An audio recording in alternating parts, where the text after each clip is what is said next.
I want my 16-year-old son and the people in the future, when they're thinking about a career, whether it is spare time, part-time, full-time, that this is one of those that people say, you know what, that's a good choice, and people understand the value in it and the difference that comes from it. I don't like to tell people we have a better way.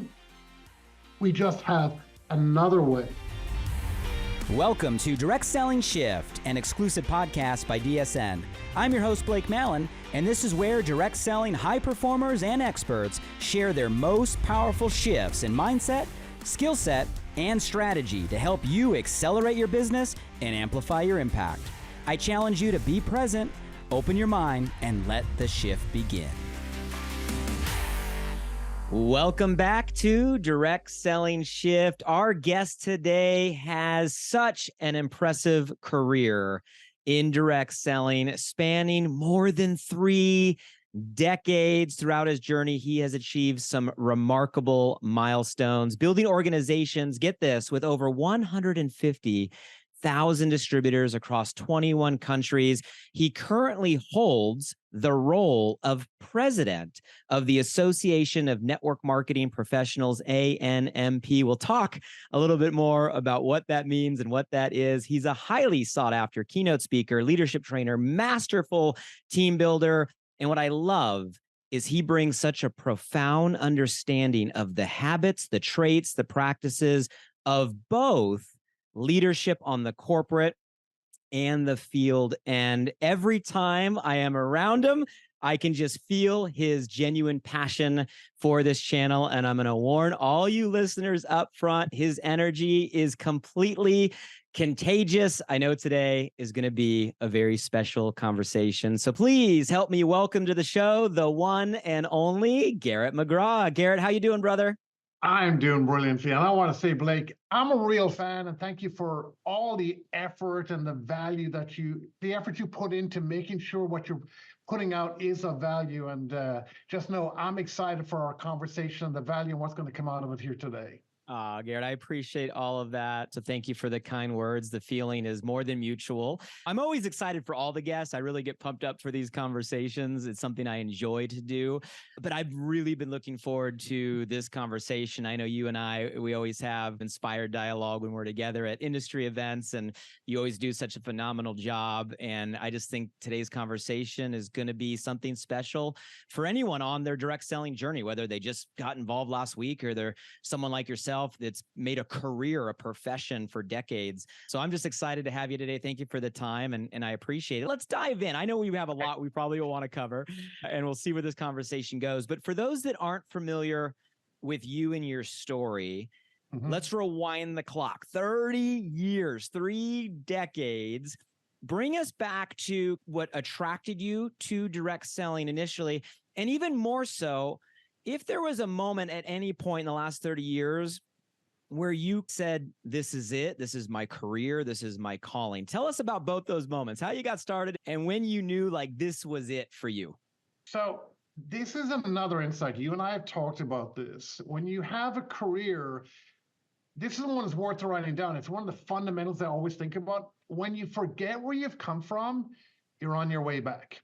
So when our profession is one of the most redemptive, and it's an opportunity for new people to come in and to grow and do something different, it's important to remember where you came from and what you were thinking about at that time. And I tell people all the time, for my first 2.5 years, I was going broke enthusiastically. That doesn't sound super attractive, but what it is truthful about is I actually look back and realize I was blessed with a slow start. In fact, most of the challenges most people will have, I had to overcome them. And for most people, they don't come off to a fast start in network marketing. And when I look at someone in the eye, like you and I have talked about this, and I look at someone in the eye and say, I know how you feel, that person goes, I guess he does. When I look back at his first 2.5 years, I thought this way until. And so, I learned some lessons. In fact, it was one of the most exciting times. I love network marketing, and the realization for me was the law of association. who are you hanging out with? Are they raising you up? If you're the smartest person in the room, you need to get in a new room. And one of the things I really took the time to do was to get around some people who had a growth mindset, who had created the type of success that I was looking for, that had that kind of longevity. And that has been an evolution for me, just to finish the point and answer your question, is my understanding has changed over time. That was my first decade. In my second decade, I was also, I can say right now, blessed to, God wanted to give me a piece of humble pie. I would have been good with one piece, but he gave me the whole pie. And I had to go back because I had become what I thought was 13 foot tall and bulletproof. I thought it was all about me. I wasn't as focused on God and my faith. I wasn't as focused on that new person like we talked about. I thought it was, I was all that in a bag of chips. And what I realized, you're nothing without your ability to relate to and help your new person succeed. And when, broke would have been a good place to be where I came from. I was in a place where our son was doing heroin, our daughter was running away. We had no medical insurance. My wife, was pregnant and we didn't have any insurance to cover that pregnancy. And our business had collapsed and had to build a new. In fact, I was, what's the word? I was one of those guys that needed to be humbled a little bit. So. Well, and it says a lot, Garrett, for you to even come on a show like this and publicly say that, right? Because, you have such an impressive career. Where you're at today, people can look at who you are, what you're doing, and it's so easy to maybe miss the journey that you've been on. What I'm hearing you share is you had to radically reinvent in the middle of that journey. How many times would you say over the last 30 years, you've had to level set, you've had to kind of reinvent yourself, you've had to restart or re-begin? And maybe you didn't mean like literally starting from scratch in a company or a program, but more mentally or mindset wise, if you were to look over 30 years, how many times have you had to do large reinventions on your journey? Multiple times. And that's one of the things, I don't really like the word rebuild, because I think part of the challenge is it sounds like something's broken. And the realities is that in my mind, we should always be in continuous build mode. And I think one of the challenges we got in network marketing is that we have this tendency to tell people, set it and forget it. Find your customer, get them on SmartShip, and that's your recurring income. And maybe that worked at one time, but I really believe that things have changed today. It is, you have a customer, they get a result, they want to repeat purchase, and they maybe create a ripple effect, but you have to nurture that. And you can't take that for granted. And if you take your customer for granted, someone else is not going to. And the culture of network marketing is important. So when I started, what initially attracted me was PMPT. So do you ever, so I went into a time when I went to Baden-Powell House. So does anyone remember this? Do you know Man versus Wild? Do you know Bear Grylls? Do you ever see that show? Of I know course, you have an yeah. 8-year-old and a 5-year-old, so maybe they've watched Man versus Wild. So as it turns out, my sponsors in network marketing were Sir Michael Grylls, may he rest in peace, and Lady Sally Grylls, who are the parents of Bear Grylls.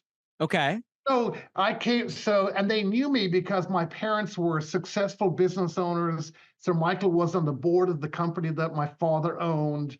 I was looking at some other things, and Sally Grills was really kind to share with me network marketing. I don't know if you remember, a guy called David Hunt. He was the first Formula One. His brother was one of the first Formula One racing car winners in Europe, James Hunt. And that's what the movie's about as well. Well, David Hunt's his brother, and James Saunderson was there, and they did a presentation. They said PMPT, plenty of money, but I've seen people make money, but plenty of time to enjoy it resonated with me. Okay. So that was my first introduction. I said, if that's possible, and this is really built on building teams and helping other people, I would love to learn this.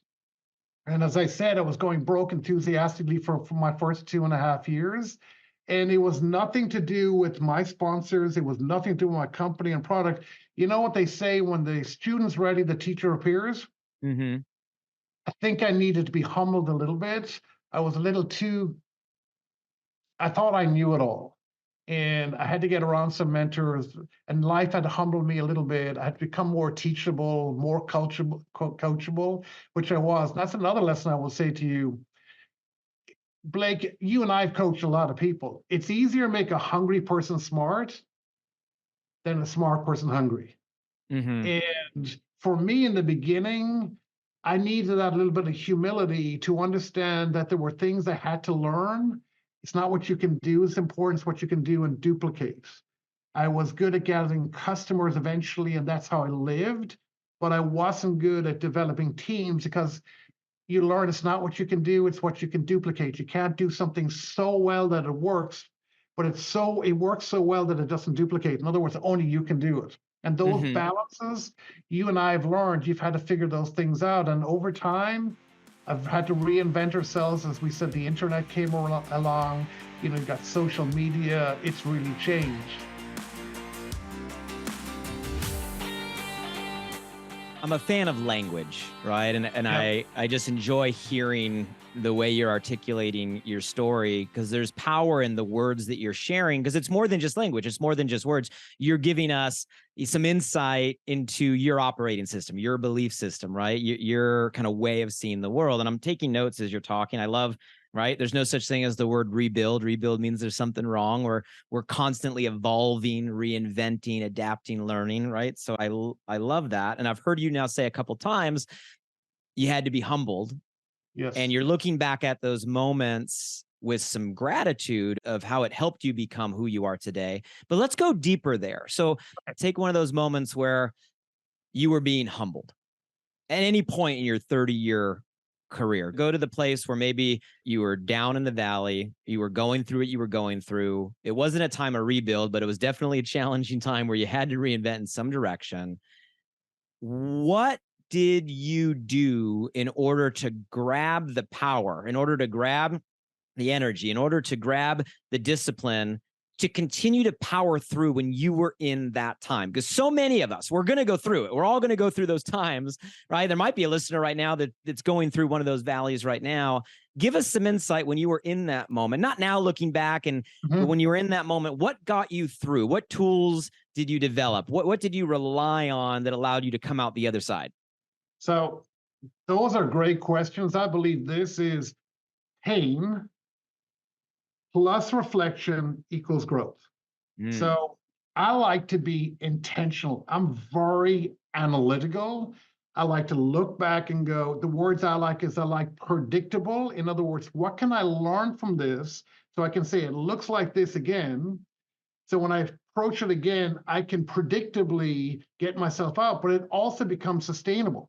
What does that mean? It's not just something I can do for a day. I've learned it's got to be something I can do for a decade, and I can scale it and teach it to other people. So I have a career that's over 30 years. I've built Mm-hmm. the top of 5 companies. I've been in a place where broke would have been a good place to be financially, and I was emotionally devastated. I've built a business that currently today is over, 13, 14 years old. I am back building again in the field because I just enjoyed that challenge and I want to bring what I've learned to the field. I've been 10 years as president of the Association of Network Marketing Professionals. And here's one of the most important ones that I can share with people: perspective. And what the thinker thinks, the prover proves. So this is so important. I can literally help anyone today get to where they need to go, because I think we've generally got 3 types of perspective. One is poison. In other words, it's literally killing you. And people bring to it, I am no good. No one wants my products. In other words, they have an absolute view of the world, and that is poison, particularly if it's negative, because what the thinker thinks, the prover proves. You'll go out and prove that. And people don't realize that, but I hear you talk about it. The RAS, the reticular activating system, if that is your RAS, it's going to find situations that will affirm those beliefs. And that is an absolute that I've learned over and over again. So when for myself or with someone else, I want to look and find out what are those perspectives. There's another one, which is perspective's poison. The next one is it's a prison. In other words, that prison is keeping you inside a box. You're locking onto something, but you're locking something else out. Does that make sense, Blake? In other words, and a lot of people have this one, and you got to learn how do I coach people out now? I'll give you how I did that. And then the other one is a powerful perspective. In other words, it's a growth perspective. It's a possibility perspective. And that's the one you're looking to get people in. When I first got started, one of my mentors, he goes, you're going to raise your life up to the height of your limiting belief. Ooh, say that again. You're going to raise your life up to the height of your most limiting beliefs. And I had all these limiting beliefs. But here's what's also true. He said, you're telling that stay stuck story so well. Stay stuck story so well. You've got so good at that presentation. You're actually fighting for your limitations. And so many of us don't realize that. And I will tell you that most coaches today are so want to be loved. They're not willing to be a coach. They always only want to be a cheerleader. So cheerleaders will only hug you. And when the only tool you have in the toolbox is a hammer, everything looks like a nail. When the only tool you have in the toolbox is hugging, there's nothing wrong with hugging. That's a good place to start with the connection. But a hugging may need to move to a nudging, where you nudge somebody off their position. And it may need to move to a little bit of pushing, where you push somebody into a higher level, pushing somebody up to see a greater level of possibility. And how do you move through that? How do you help people through that? So go back to where that conversation, he said, Garrett, you need to rip all these things up. And that's something that I did, and I learned how to do that. We don't have time to go into all that right now, but when you learn how to do that, you create a new conversation. Your reticular activating system looks differently. In fact, if we have time, we can talk about it, write it down. It's called the golden hour. I learned a precise way that I've used over 30 years to help me and anyone else change their reticular activating system, rip up those notes, and to do on a daily basis. Because if you can't do it, it's got to be something that works for the day that you could ultimately do for a decade. I've done it now for 3 decades. Number one. So in the golden hour, the first thing that I do is I pray. And I take a few minutes and I just say the Lord's Prayer. I say 2 or 3 prayers. And I pray from a place of gratitude. The next thing is I write 10 pages of a good book. So why do you read 10 pages of a good book? 2 reasons. Number one, it cleanses you of the day you just had. Remember I said resentment, frustrations. You need cleansing of the day you just had. And you need to be inspired. And you want to be challenged to have a better day. Because if all you can do, you saw me speak about this in the DSU, get 1% better every single day. In other words, get the slight edge going in that direction, that upward curve. That's what you want to do. You want to be in the upward curve, not the downward curve. In other words, you got to be able to do the things on a daily basis when you're in the invisible results. They're going to take you to where you want to go. So that's the first one, prayer, like I talked about, 10 pages of a good book. So when you look at that, then the next thing that you want to be able to do is you want to use this formula. V times I times E equals your new reality. And your new reality is what your reticular activating system is going to move to. We all know the first one. And by the way, I got this from a guy called Dr. Bandura, who's considered the grandfather of psychology. And I was blessed to be with Lou Tice. And I asked Lou Tice, who run the Institute of Education, and I was sitting down over lunch and said, what's one of the most important things you've learned? He said, it's this. We all know visualization, Blake, but that is only 1/3. In fact, it's less than 1/3 of this powerful formula. We all create these vision boards. And nothing wrong with that, powerful. And we all learn how to vision. So that's one. But number 2 is I, which stands for imagination. And what imagination is put yourself in the picture. In other words, you imagine yourself let's say a few years ago, imagine what it's like to be with your wife and your current 8-year-old son and your 5-year-old daughter, living in the home that you're living in. You're running up and giving you a hug. You're inside in your house, the car that you're driving. In other words, you imagine the movement through the vision. And that takes it to a whole nother level of visualization. Now comes into your imagination. But here's the key. Times E, which is the most powerful piece, which is the emotion. What emotion do you feel? I saw you smile when I met, when I mentioned your 8-year-old, mentioned your 5-year-old, you know that when they jump into your arms, that those hugs, that emotional piece is the key. Because what that does is it takes you into gratitude. Like you can go through it and go, and just imagine describing this like it's in the past and it's already happened. So V times I times E equals your new reality. I can walk anyone through it if they have challenges with it, but it's a way to move your reticular activating system in the right way. It's a way to be able to rip up those pages. Does that make sense? To do it in a sustainable way. Now, here's the next part. You've got it. Emerson said, do the thing and you shall have the power. Faith without works is dead. Most people leave it there. That's not going to work. You got to quickly now then review the day you just had in 30-minute increments. Just quickly look at the day you just had in 30-minute increments. And then design the next day in 30-minute increments. In other words, what are the things they're going to put in? What's amazing is your reticular activating system is now moving towards that new vision, imagination, emotion. It'll actually bring forth you doing the things. Do the thing you should have the power. In other words, Emerson said, do the thing you should have the power. Much rain weareth the marmot. Doing the little things that are going to get you there. And you just set up a new calendar. Imagine doing that every day. And here's the last one. Write down the most powerful lesson you learned from today that you're going to invest in tomorrow.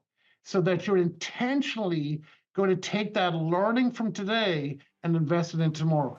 Imagine doing that every single day. I don't need to imagine. I've done that now for decades.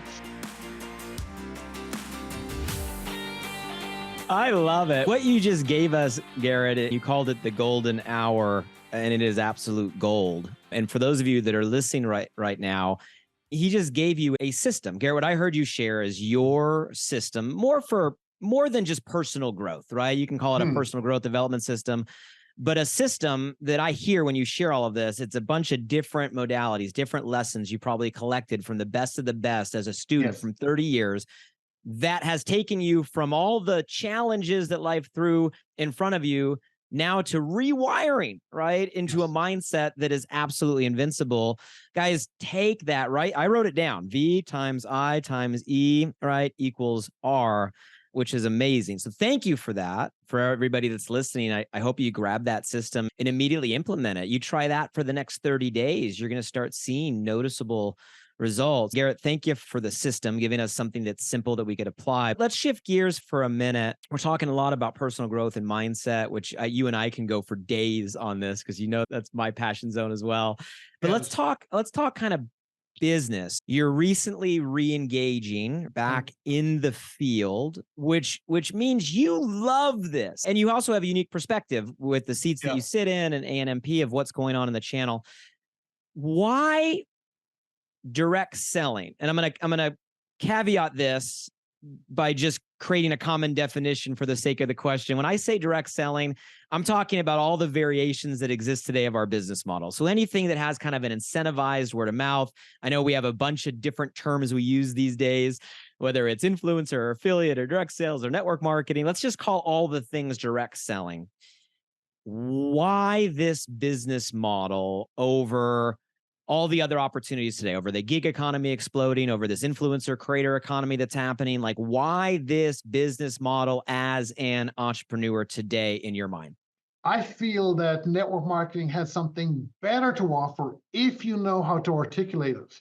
So again, it's that fact stack. I believe, have you ever noticed that new people that come on board, they go through this emotional roller coaster? So one of the things I like to teach people, I call it the fact stack. You can do it in every company that you're in.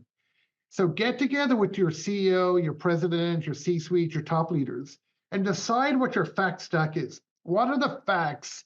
Because this emotional roller coaster only goes down to the lowest, to the height or the level of the facts. So if you have a lot of facts, you can just, you'll go up here. If you don't have facts, you'll go through all of this.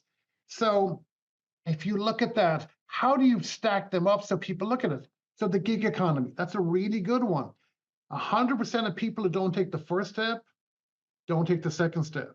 So I don't think we have enough people coming into network marketing because a lot of them are going towards the gig economy.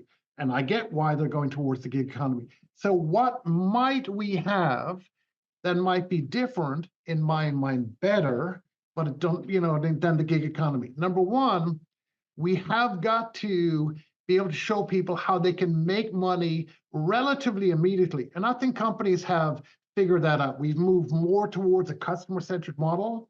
We've moved more of our compensation plan towards the front end. A lot of companies today are, paying 20, 25, 30, 35% of the front end.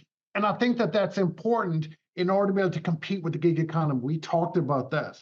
But you and I are of the belief the gig economy is strong, and I think that the gig economy is actually, like you said, normalizing having a second, normalizing having additional income, normalizing finding customers. But there's two additional pieces that I believe we have an advantage. And you and I believe very strongly in this, Blake. And I loved your talk when you closed out the DSU. You said the normalization of having a second income, the normalization of this is important for us to embrace. So what do we have that's in addition to? I think there's two very strong pieces. One is a lot of the gig economy, you get paid one time. So influencers that sell a product, they get paid one time, pretty significant amount of money. If they get paid a second time, it's generally less. So with with network marketing, what we do is we'll not just pay you once, we'll pay you over and over and over again. In other words, results create a repeat purchase, and a repeat purchase can create a ripple effect. That repeat purchase, there's no such thing as residual income in network marketing. Repeat purchases create repeat income. So the key is repeat purchases. The difference with network marketing is we'll repeat pay you. Does that make sense? In other words, that's the big part, but there's another part. There needs to be more than just money. There's the mission. And the mission piece is the culture, the community, because you're not doing it on your own. When you're an Uber driver and it's raining outside and you get outside in your car and somebody gets into your car, you get paid one time. You don't get paid the next time that person gets into another car. That's someone else's customer. With us, and you have to leave your home and you're on your own. With us here, you have a community. And I believe that mission piece of it, I think enough of us are not leaning into it.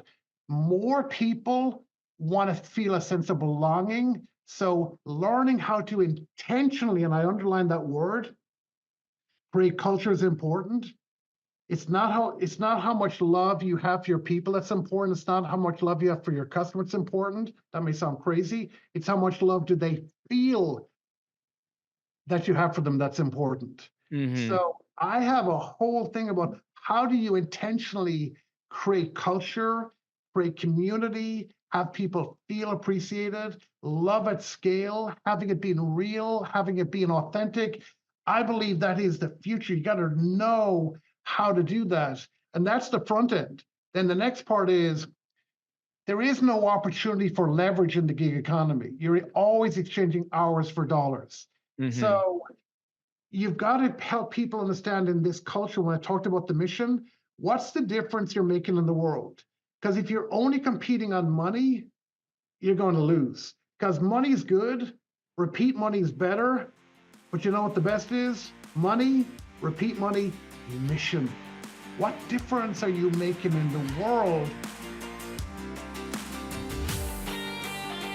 Well, I think that the fact stack, Garrett, you just gave, and I'm gonna use that term. So for all of us there, I love the fact stack, right? Where this channel, right? This opportunity that we're all in, and I know all of us listening, hey, let's just call it like it is. We're all biased. We're all here. We're all in the same lane. We're all going the same direction. But what Garrett's saying, those are the facts. This business model, repeatable, income. I love that.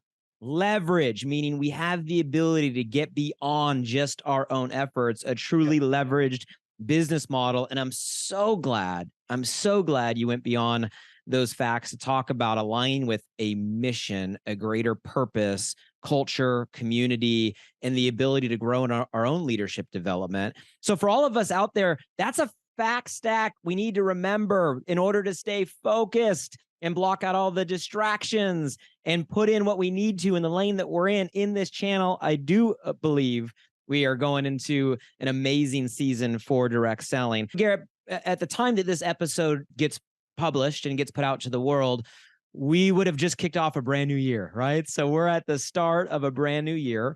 So it'd be remiss for me to have time with you, someone who's obviously intentional about your personal growth systems. We got the golden hour, right? You are a master student. You've given us so many nuggets just in today's conversation. Anything you want to give from the perspective of starting a brand new year? It's the time where we level set our goals. Maybe we do the resolution thing. Do you have a framework? Do you have a system? Do you have a routine that you do or something you teach to make sure that our year is off to a great start? And this is just an absolutely epic year for all of us. I think that most of us need to realize there's more greatness in us than we actually give ourselves credit for. I think many of us are creating goals that are too small. I think that we always want things to happen immediately. What is it Tony Robbins says? We underestimate what we can do in 5 years and we overestimate what we can do in 90 days. I think network marketing has become overly focused on the 90 days, the quantum leap. I think it's important. Don't get me wrong. We think in seasons, but look at what could you do over the course of the year. Really set that intentionality, that goal, not what you can do for a day, but what could you do for a decade? What could you see yourself sustaining for a year? And then you break it down into 90-day goals, January, February, March, and breaking those down. So I've got some pretty big goals. I don't want to share them here, but I think that everybody should get with a mentor that is at the level in their support team that they want to get around and put down a plan. I think these are things that I've learned, and let's finish with this, Blake. Number one that I've learned is most of us wish that we worked every day of the month like we did the last day of the month. We wish we worked every hour like we did the last hour.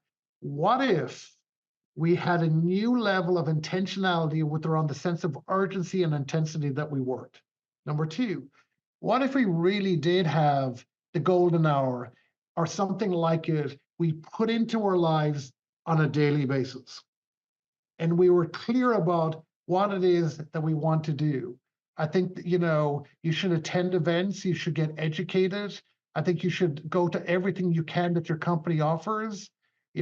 Blake, and I'm going to say this, I think that leaders that are on here should promote your podcast. I think it's amazing because I truly believe in education. If you're the smartest person in the room, you need to be in the new room. There's a book that I just recently read called Burn the Boats. And it's one of the things that I believe in, that when you're in groupthink, you lock onto certain things, you lock out other growth opportunities. Maybe there's ideas that you're going to learn. Sherilyn, shared some growth mindset, from last week that I really loved. Darnell Self has shared some great one. Onyx Cole has shared some great. Patrick Munster, shared some great ones. There's so much that has already been shared that I think can help people create a new vision for the future. I read an average of a book a week. Oh, wow. And that is legit for 30 years. And, when we moved from Dallas, that was the biggest part of our move because you had to do it by weight. And they're going, what was the heaviest part of the move that when we moved from Dallas to the Pacific Northwest? It was my books and journals. And that's the last thing I'll say. Focus on learning. Garrett, I want to be mindful of time and I want to leave, a minute for any closing thoughts. I know we've covered a lot on today's conversation, but before we get to closing thoughts, I just want to do a quick rapid fire. So this is a rapid fire round. I'm going to ask you 3 questions. I've asked similar questions of all the guests and there's no right or wrong answer. This is just top of mind, 1 or 2 sentences. First thing that comes to my mind. And it gets into what I'm really passionate about. Obviously, this is direct selling shift. And for Yes. those that have heard my story, I've shared that I had moments in my life that have proven to me the power of a single shift. And I am obsessed, and I love learning other people's shift moments that have led to who they are and where they are today. So I want to ask you, just first, professionally. Okay. So we've talked a lot about your career, 30 years, direct selling. Professionally, what's one of the single largest shifts, perspective shifts, mindset shifts? You went from telling yourself one thing to rewiring, like we talked about in this conversation, to something else. What's one of the largest, most significant shifts in your professional life to date that you're willing to share? Yeah. So I say this to everyone. You and God are a majority. If you and God are a majority, and you're far more powerful than you believe. And when you put that together, you're unstoppable. It's not other people's opinions. So that's important. And you're looking for people who are looking for you. Your job is to find them, not create them, not cajole them, not convince them, find them. When they're in the looking zone looking for you, they will see you because their reticular activating system is looking for you. And you're looking for people who are looking for you who want to do something about their current situation. Lots of people want to talk lots. They don't want to do anything. You're looking for people who want to do things who ultimately will finish. In other words, they'll go the distance with you. Some people will go all the way, some people will go some of the way, but that's what you're looking for. That is the mindset that's going to create the success that you're looking for. And that's what's worked for me. Powerful. Same question, but personally. So on your personal journey, right, along your life, what has been one of the most significant shifts that have helped you through a certain time or help you become who you are today on the personal level? Surrender. So that may sound like not a strong one for a leader, but I'm a person of faith, however you choose to organize your life. And I believe in God the Father, God the Son, God the Holy Spirit pouring into my life. And my life is more powerful when I surrender to it. But I understand that faith without works is dead. When you pray to God for guidance, you need to be prepared to get up in the morning and move your feet. It's that balance with that and learning how to listen and inspire and lead other people from that place. That is what I'm looking to become better at as a husband, as a father, as a human being, and just to be a good example and learn from others. So good. And last one's kind of a visionary question. And I'm actually really curious your answer to this because I know with the seats you sit in and your experience, you have a unique perspective across the channel. So this is kind of idealistic. I think the last data point I saw was from the DSA that said there's like, I don't know, 115 million of us across the world that are distributors, consultants, and direct selling brands. So my question for you is if you could snap your fingers right now and immediately give every single independent entrepreneur in this channel everywhere a single belief shift in this moment, what shift would you give them? Network marketing is a profession. And this is the shift because when something's a profession, what's immediately implied that learning is involved before earning. So you can earn while you learn, which is really important. The second thing is that continuing education is required. And I think that that's the constant building. And the third one is that there is a standard in a profession that is considered that you want people raised up to. Be that standard. I want my 16-year-old son and the people in the future, and when they're thinking about a career, whether it is spare time, part-time, full-time, that this is one of those that people say, you know what, that's a good choice, and people understand the value in it and the difference that comes from it. I don't like to tell people we have a better way. We just have another way, which may be the way that you're looking for. We just need people to be aware of it and realize that it is professional, it is powerful, it is redemptive, and it is beautiful. Well, Garrett, we've covered a lot of ground in today's conversation. I love the wisdom you gave us for our own mindset shifts. The golden hour, that in itself is a framework that can change every listener if they just attempt to apply that to their lives. I mean, let it go. Let it go. Don't get stuck, right, in our story, like you said. Use the pain that we go through, right? Our trials, our tribulations, our challenges as things that make us better, right? And we learned that from you sharing your own personal stories and triumph. And I love that you gave us some like tactical, right, strategies that we can apply. I know we're all going to be thinking community. We're all going to be thinking how we can have this intentional integration of online and offline and social and in person. So much today. And obviously the shifts that you just gave. Any other closing thoughts you want to give? Anything else on your mind or your heart before we round out today's conversation? I want people to realize they are good enough. I think part of the challenge when you listen to something, you somehow feel like that there's an inadequacy. There's not. You're far more powerful than you believe. You and God are a majority. You can make this happen. You don't, it doesn't have to all happen in one go. I think we overly edify the 90-day run, and we overly edify the people with these quantum leaps. The reality is, people that are doing the simple things on a daily basis are creating the results. Because in the end of the day, network marketing is a large group of people who do a few simple things consistently over time that works. All you need to be is a good example and do those simple things over time, and you will find other people who want to do those simple things over time, and you'll get to where you want to go. It's not a rush. It's not how fast you go, it's how far you go. And we can go very far together. And I'm very excited. And I don't mean this, Blake. I have huge amount of respect for DSN with Stuart Johnson and you and all the different Patricia and the whole team that's there, Shelly. And it's just so much fun to be with you guys and to be associated with you guys. So remember that law of association. Who are you associated with? Are they inspiring you, raising you up to a new level? And Blake, I want to wish you a brilliant end of year as well to you and your wife and your family, and to the team that you are leading and the corporate team. And just know that I have a lot of respect for you. I'm very grateful for the opportunity to share here. I'm looking forward to just a new future together, and looking forward to a great 2024. Garrett, I appreciate the words, and I appreciate the time you gave to all of us, and beyond the time, the energy, the perspective, the wisdom. So good and so much, and everything you're doing for our channel through the associations and just who you are. So for everybody tuning in, I know you got something today. Let us know. Drop by the podcast. Leave us a review. Garrett and I, that's how we get a pulse on what we're doing that's relevant, the impact we're making. We're only here taking time away from our day-to-day to make an impact, to add value, and your feedback matters. As I always say, a shift is a gift. A single shift at the right time can change everything. And I know there's a part of what Garrett shared with all of us today that is going to resonate with people right now alongside you on this direct selling journey. So make sure you share the episode. DSN does a great job putting out clips. You can drop by the social, share the clips, share the episodes. We appreciate all of that.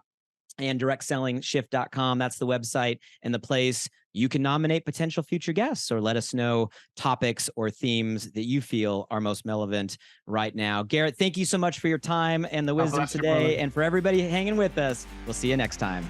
Thank you.